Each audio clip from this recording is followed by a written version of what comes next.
Hello viewers, welcome to episode 19. I don't know if you can see in the background here, but I've got my quarry up and running, and it's about to break ground for the first time.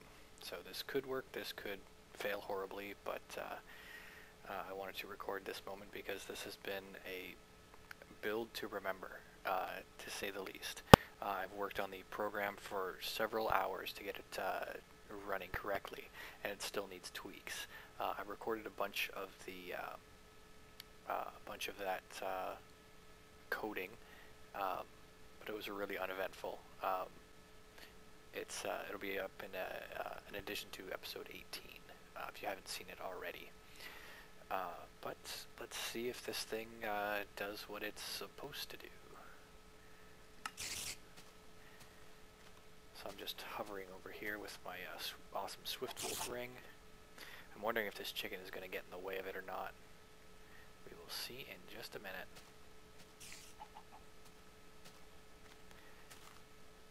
And there it is. It has broken ground. So all of those items should be going up and into this ender chest. Excellent. And all those items are going back to my base there to get sorted. That is just a beautiful thing right there.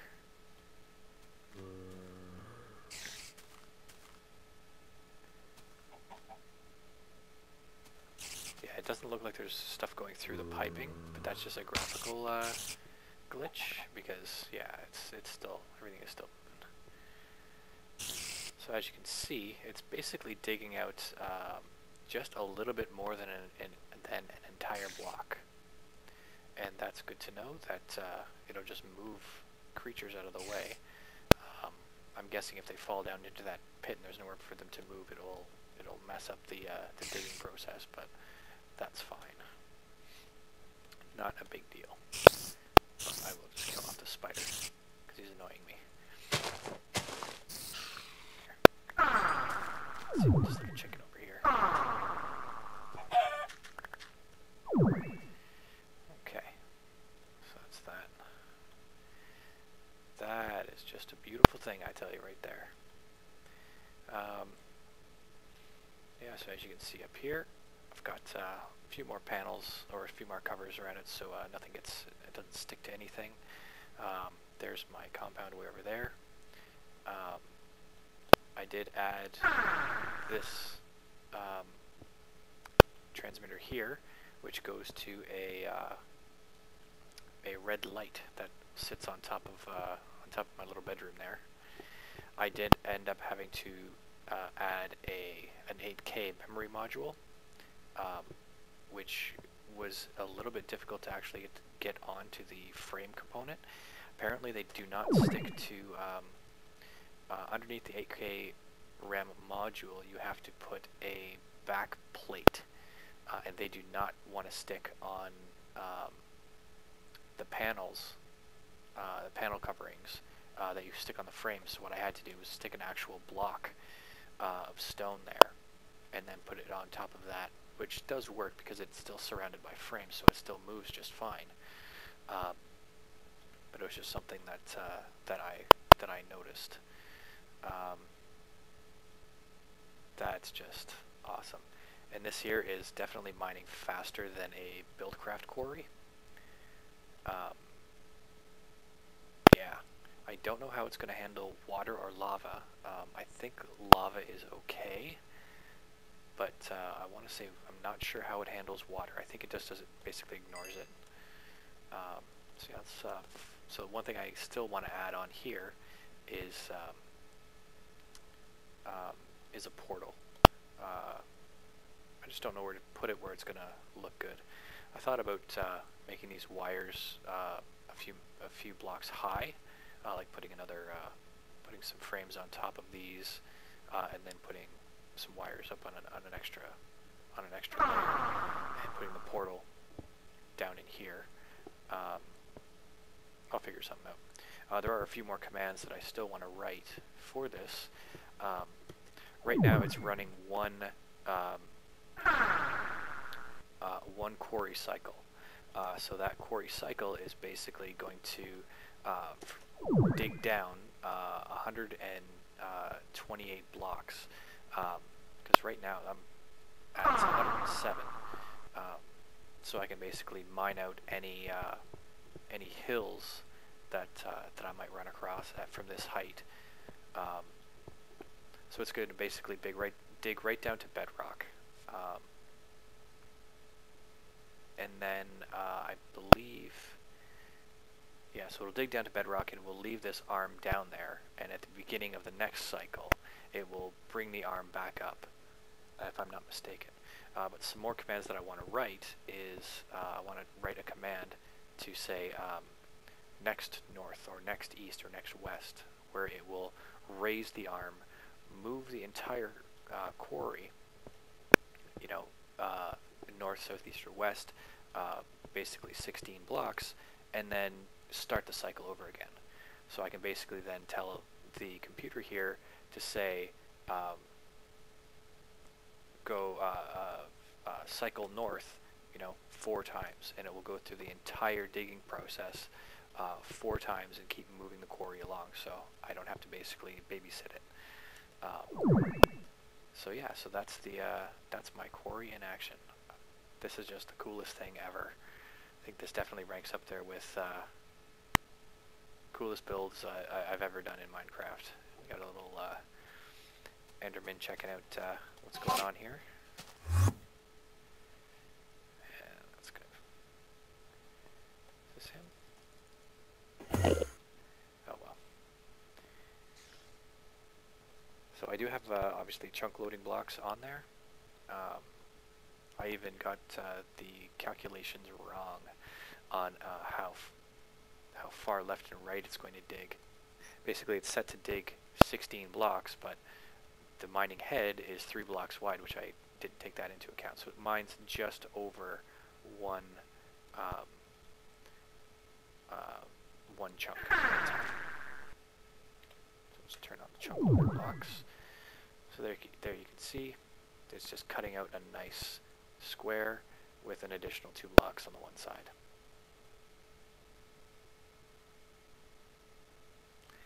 I thought it was going to dig this line out here. Oh well. It's just working just fine. Digging lots and lots of ore, which I don't even know if I can process. So let's go back and take care of that, and I'll be back in a second. Yeah, I was afraid of this was going to happen. Okay, so basically all of the ores, or all of the, the dirt and the cobble is supposed to go into the green line, which is here. This is obviously full. The next shortest distance is over to this here, this relay, which is burning things up as fast as it possibly can, and it's still getting completely overloaded. And then it's moving all of this stuff over to this chest here, so it will fill this other chest because it's on the green, and it's still kind of connected with some tubing under here. So that's not the worst thing in the world, but I am going to have to figure out a solution to that, because it's still going to mine way too much. Obviously the ores I haven't handled yet either, so what I'll most likely end up doing is putting in another row of, another sorting row.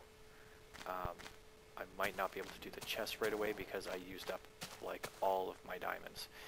That Swift Wolf really hurt, and I used up the one diamond I had left to make that 8K RAM module. So I might actually have to do some manual mining after this, after I finish babysitting this quarry. What I can do is, where do I do this? That's good as well. Okay. Well, we'll do this. We'll try and keep this chest here as clean as we can. And we will dump it all into this here.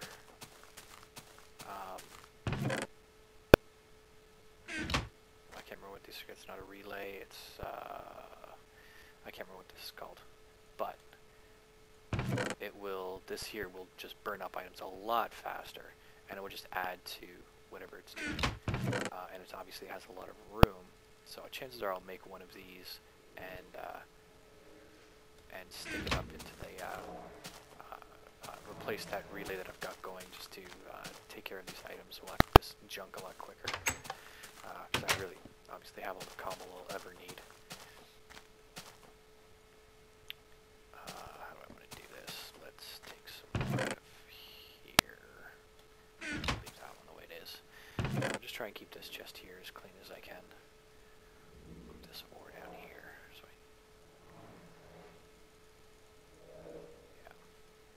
I think that'll work.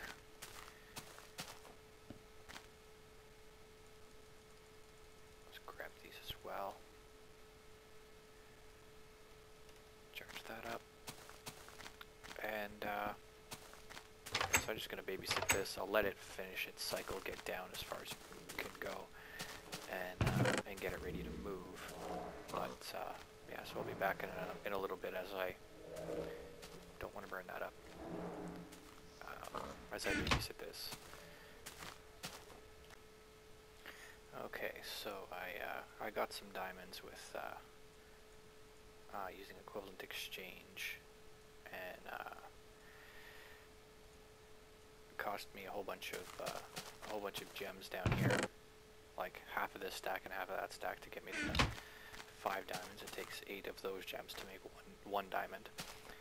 So now that I've got this energy condenser, what I think I'm going to do is attach it right here, get rid of this stuff, and break this chest.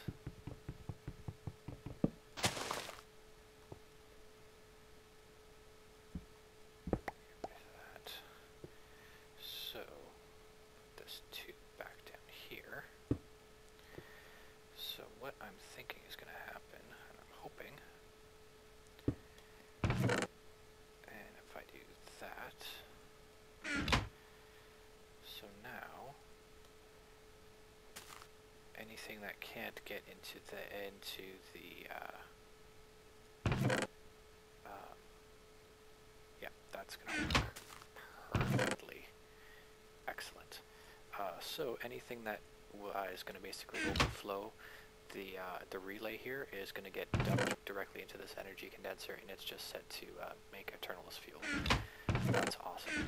That solves that problem rather well. I'm kind of pleased with that. So that's just gonna work out good. Gotta get out of this hole.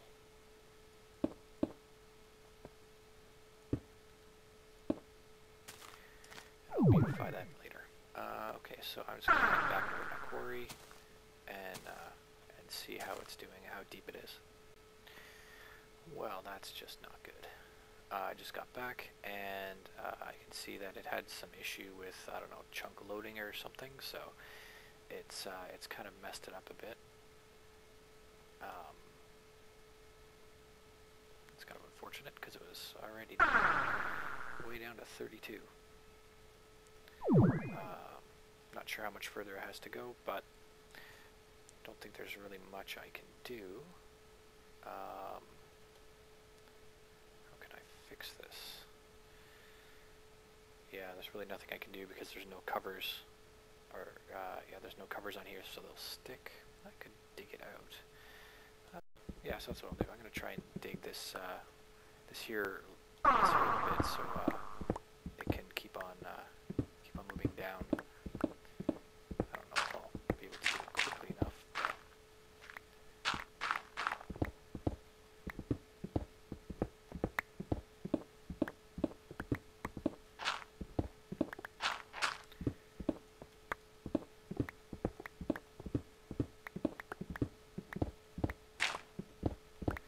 So I'll be back. So I just discovered another little issue with this here, is that these here, my left and right, are now out of power. I thought they were hooked up to a few more batteries, so I'm going to have to resolve that as well. I thought they were hooked into basically all of these, but apparently not. So I'm going to have to get that fixed. so I'll be back once I've got a solution for that. I'm also going to sleep through the night so I can, so those things will start charging up again. Okay, so this is my temporary fix. So basically, I found out that these here motors were not linked up with the main motor set. So I just tossed a cable on here temporarily. I'll end up putting a bat box in here, but I think I'm also going to create a probably a few more solar panels, and I think I'm going to create a power stack.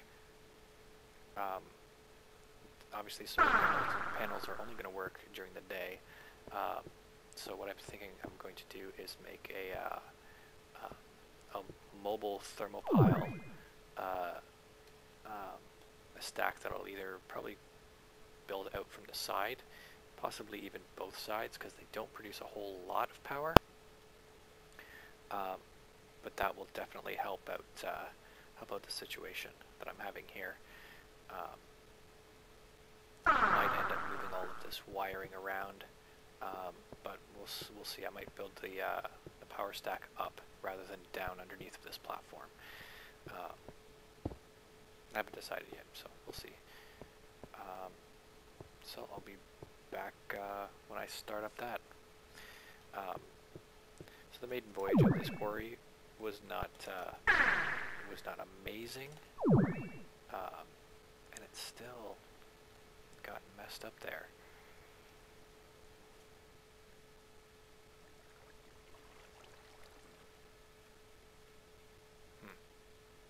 I thought this might have been a chunk loading problem, but I think it was actually a power problem. But it's still, I still don't think it's fixed. I thought it was. Let's raise it up to there. And as you can see, this was an old mining tunnel of mine, so I've been in this area before, so I don't know if I've picked up any diamonds from this run. But, because that's one of the mining tunnels that I've made. So we'll just let that continue on. But I don't know why it got stuck again, because I haven't moved. Anyway, so yeah, I'll be back with the results of this nice quarry in a few minutes. Okay, so this is what I've done with these thermopiles. I've laid them out, connected them to the main drive motor that drives the entire quarry forward, backwards, left, right, up, and down. So there's 4 thermopiles in here. In the center in here is a bucket of lava, and around it I have basically the thermopiles and then water around those, because thermopiles work by temperature differential. And if we look at this voltmeter, we can see that one is not producing anything.